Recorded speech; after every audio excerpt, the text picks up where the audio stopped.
Hello ಎಲ್ಲರಿಗೂ ನಮಸ್ಕಾರ, good morning, welcome back to my YouTube channel. It's me Lavanya Bhandari.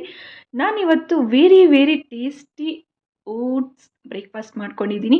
ಇದು ನೋಡೋದಕ್ಕೆ ಎಷ್ಟು ಚೆನ್ನಾಗಿ ಕಾಣಿಸ್ತಾ ಇದೆಯೋ, ಟೇಸ್ಟ್ ಕೂಡ ತುಂಬಾ ಅಲ್ಟಿಮೇಟ್ ಆಗಿದೆ.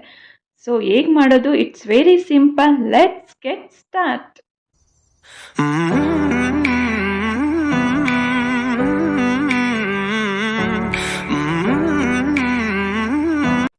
ನಾನಿಲ್ಲಿ ನಾರ್ಮಲ್ ಮಿಲ್ಕ್ ತೊಗೊಂಡಿದ್ದೀನಿ. ಮಿಲ್ಕ್ ನಮಗೆ ಎಷ್ಟು ಬೇಕೋ ಅಷ್ಟು ತೊಗೊಂಡು ಒಂದು ಸೈಡಲ್ಲಿ ಬಾಯ್ಲ್ ಮಾಡೋಕ್ಕೆ ಇಟ್ಕೊಳ್ಳೋಣ. ಇನ್ನೊಂದು ಪಾತ್ರೆಯಲ್ಲಿ ನಮ್ಮ ಓಟ್ಸ್ನ ಫ್ರೈ ಮಾಡ್ಕೊಳ್ಳೋಣ.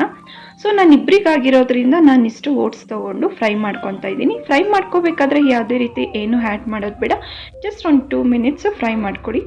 ಕಾದಿರೋ ಮಿಲ್ಕಿಗೆ ನಾವು ಅದನ್ನು ಫ್ರೈ ಮಾಡ್ಕೊಂಡಿರೋ ಓಟ್ಸ್ ಮಿಕ್ಸ್ ಮಾಡಿ 2 ಮಿನಿಟ್ಸ್ ಜಸ್ಟ್ ಈ ಥರ ಮಿಕ್ಸ್ ಮಾಡ್ಕೊಳ್ಳಿ. ಗ್ಯಾಸ್ ಆಫ್ ಮಾಡಿಬಿಟ್ಟು ನಾನು ಚಿಯಾ ಸೀಡ್ಸ್ ಆ್ಯಡ್ ಮಾಡಿದ್ದೀನಿ, ಬಟ್ ಅದು ವಿಡಿಯೋದಲ್ಲಿ ಬಂದಿಲ್ಲ.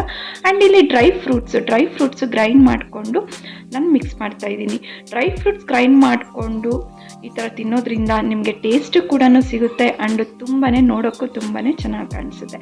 ಆ್ಯಂಡ್ ಆಲ್ಸೋ ನಾನಿಲ್ಲಿ ಡ್ರೈ ಫ್ರೂಟ್ಸು ಲಯನ್ ಡೇಟ್ಸ್ ತೊಗೊಂಡಿದ್ದೀನಿ ಆ್ಯಂಡ್ ಆ್ಯಪಲ್, ಸ್ಟ್ರಾಬೆರಿ ಫ್ರೂಟ್ಸ್ ತೊಗೊಂಡಿದ್ದೀನಿ. ನಿಮ್ಮ ಹತ್ರ ಏನು ಫ್ರೂಟ್ಸ್ ಇರುತ್ತೋ ಅದನ್ನು ತೊಗೋಬೋದು. ಬ್ಲ್ಯಾಕ್ ಗ್ರೇಪ್ಸ್ ಕೂಡ ಆ್ಯಡ್ ಮಾಡ್ಕೋಬೋದು. ನಾನಿಲ್ಲಿ ವೆಯ್ಟ್ ಲಾಸ್ಗೋಸ್ಕರ ನಾನಿಲ್ಲಿ ಓಟ್ಸ್ ಮಾಡ್ಕೊಳೋದ್ರಿಂದ ನಾನು ಬನಾನಾ ಆ್ಯಡ್ ಮಾಡಿಲ್ಲ. ವೆಯ್ಟ್ ಗೇನಿಗೆ ಬೇಕು ಅಂತಂದರೆ ನೀವು ಡೈಲಿ ಬನಾನಾ ಆ್ಯಡ್ ಮಾಡ್ಬೋದು. ನಾನಿಲ್ಲಿ just apple, lion dates and strawberry add ಮಾಡಿದ್ದೀನಿ. ಸೊ ನಾರ್ಮಲ್ ಮಿಲ್ಕಿಗೆ ಜಸ್ಟ್ ಓಟ್ಸ್ ಹಾಕ್ಕೊಂಡು ತಿನ್ನೋದ್ರಿಂದ ತುಂಬ ಬೋರಿಂಗ್ ಆಗೂ ಇರುತ್ತೆ, ಟೇಸ್ಟ್ ಕೂಡ ಇರೋದಿಲ್ಲ.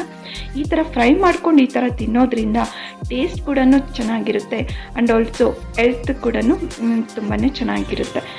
ಸೊ ಏನೇ ತಿನ್ನಿ ಏನೇ ಮಾಡಲಿ ಹೆಲ್ತಿಯಾಗೇ ತಿನ್ನಿ ಅಂತ ನಾನು ಹೇಳೋಕ್ಕೆ ಇಷ್ಟಪಡ್ತೀನಿ. ಸೊ ಈ ಓಟ್ಸ್ ಬ್ರೇಕ್ಫಾಸ್ಟ್ ನಿಮ್ಗೆ ಇಷ್ಟ ಆದರೆ ಲೈಕ್ ಮಾಡಿ, ಶೇರ್ ಮಾಡಿ, ಕಮೆಂಟ್ ಮಾಡಿ. ಆ್ಯಂಡ್ ಆಲ್ಸೋ ನೀವು ಯಾವ ಥರ ಓಟ್ಸ್ ಬ್ರೇಕ್ಫಾಸ್ಟ್ ಮಾಡ್ಕೊಂಡು ತಿನ್ನೋದಕ್ಕೆ ಇಷ್ಟಪಡ್ತೀರಾ ಅಂತ ಕಮೆಂಟ್ಸ್ ಮಾಡಿ. Thank you.